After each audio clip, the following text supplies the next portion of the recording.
Yeah, hi, I'm Mario. Tovar, I graduated from LPO in 2017.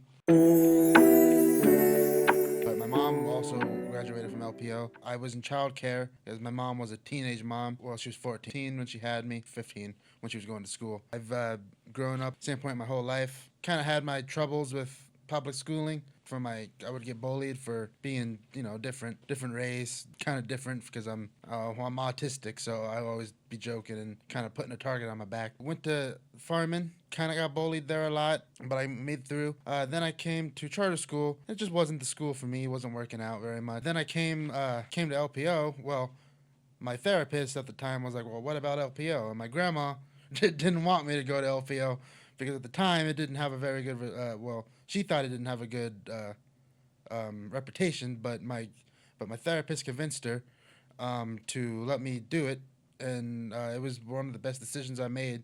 Because if it wasn't for LPO, I probably wouldn't have graduated. I made great friends at LPO. The students were very compassionate, kind to me, treated me like a person. The teachers were great. I have great memories from the teachers. Helped me specifically with the problems that I had to deal with that I couldn't do in school. Kate, at the time, she was the English teacher. She helped me a lot with because my grammar wasn't the best.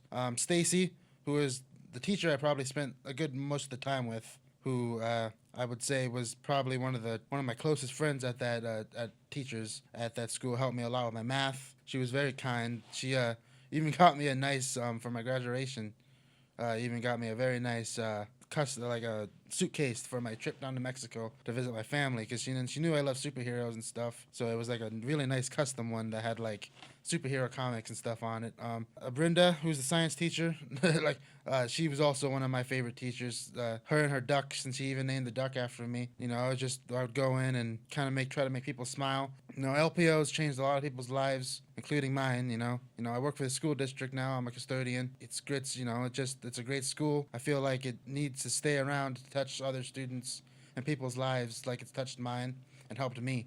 I don't think it should be moved to portables. I feel like if they did that, it'd just be bedlam and chaos. Kind of. It kind of feels like it would cause more issues than solutions. When I was in school in 2017, that a lot of the reasons kids were going to LPO was just to get away from certain people at the other schools. Move the whole thing to the portables. That seems kind of short-sighted and foolish a little bit. I don't know whether the teachers actually care. Like they would give the shirts off their back if it meant helping students succeed in graduating and stuff. LPO is a very important part of the district, and I would like it to stay.